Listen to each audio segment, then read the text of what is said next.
Hello and welcome back to part 4 of Obama's speech on religion. In a holistic society, we have no choice. Politics depends on our ability to persuade each other of common aims based on a common reality. It involves compromise, the art of what's possible. And at some fundamental level, religion doesn't allow for compromise. Like I gave you for, Isaiah chapter 1 and verse 18, it says, "Come, let us reason together, says the Lord." The Bible is completely supports compromise. When you look at Paul speaking on Mars Hill to the pagans, he was showing them from their own beliefs that the true living God is the God of the Jewish people, and the proving Christ's resurrection.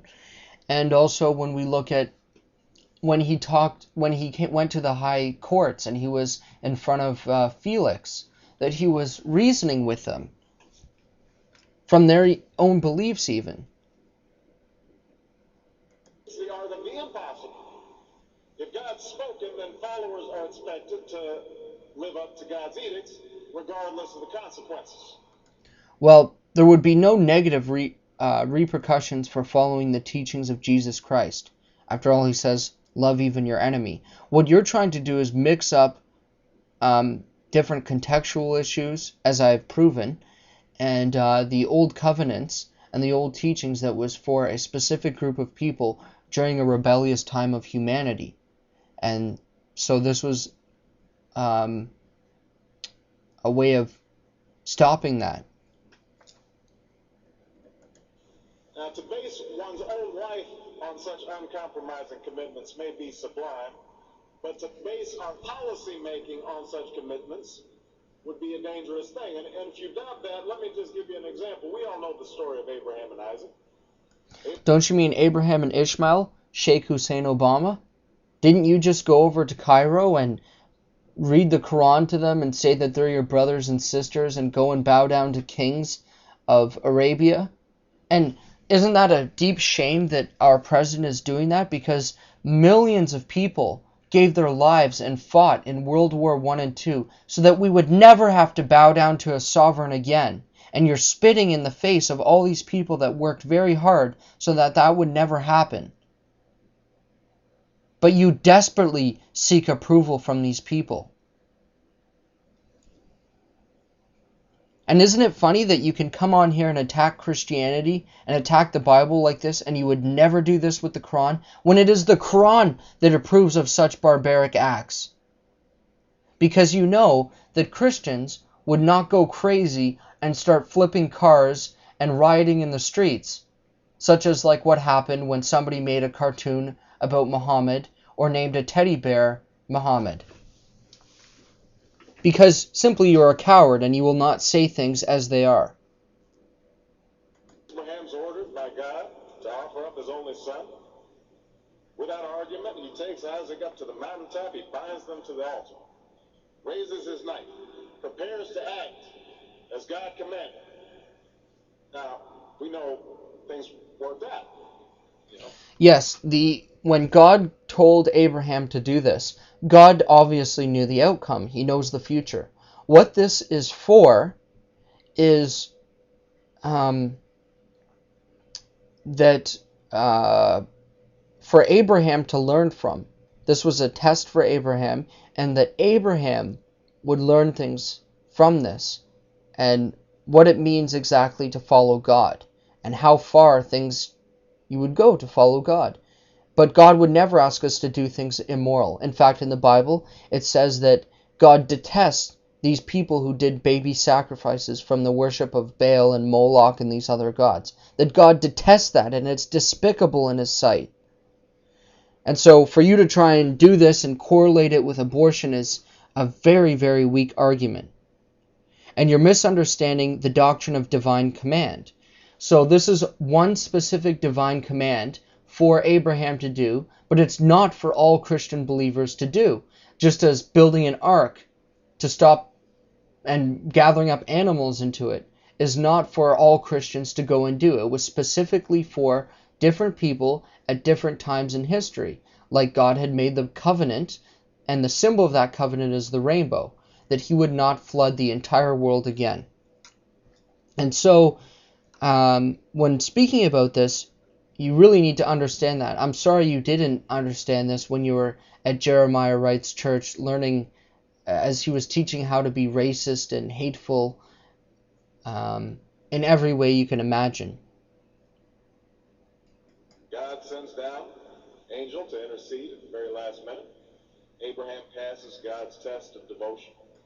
Oh, and because we follow the Bible, this will explain the last part of your video. Jesus said, anyone who harms these little children, it would be better for him if he had a millstone tied around his neck and he was cast into the depths of the sea. In other words, Jesus is saying anybody who harms children or attempts to harm children, it would be better for him if he was never even born, if he never even existed.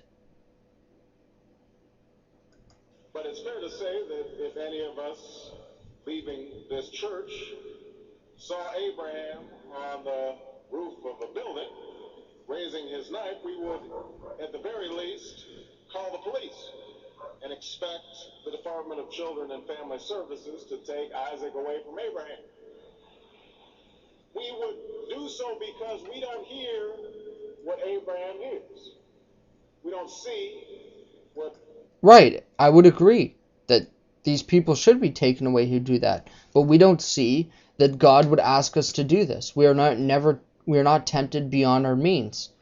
That's part of scriptural doctrine, and so your misunderstanding of it does not approve, just because we don't hear it, but we have a laid down foundation for all believers who are Christians to follow, that God wouldn't ask this command again. Abraham sees, and so the best we can do is act in accordance with those things that we all see and that we all hear, be it common laws or basic reason. So we have some work to do here, but I am hopeful that we can bridge the gap that exists and overcome the prejudices that all of us to one degree or another bring to this debate. And I have faith that millions of believing Americans want that to happen. No matter how religious they may be or may not be, people are tired of seeing faith used as a tool of attack. I'm tired of seeing your stupidity. With my respect to you, I can't believe that you would even be at a church and teach the Bible in this kind of way, and that people were applauding you. And shame on any Christians who voted for this guy. And I know that you played the guilt trip the whole way through your running for the place of presidency. That you were playing the race card all the way through. And so was the media. But I'm not judging you based on the color of your skin. I'm judging you by what you're saying and how you're understanding things. And this is very backwards. And people should have known right away by the church you were going to that you're not a Christian. And to say that for 20 years you were sitting in that church and you didn't learn anything and you weren't paying attention, I just can't believe that. Why were you even going then?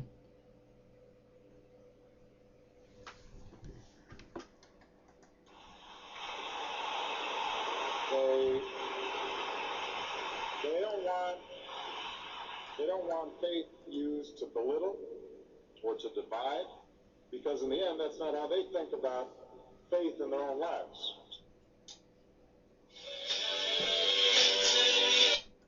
Well, I also have a video on Obama's speech in Cairo from a Islamic and Christian scholar showing how everything that he said is a lie when speaking to them. And that also, I think that this is going to be really bad for Obama, because although he tried to appeal to Muslims, the much that he will lie to them, the more angry they'll get at him for lying.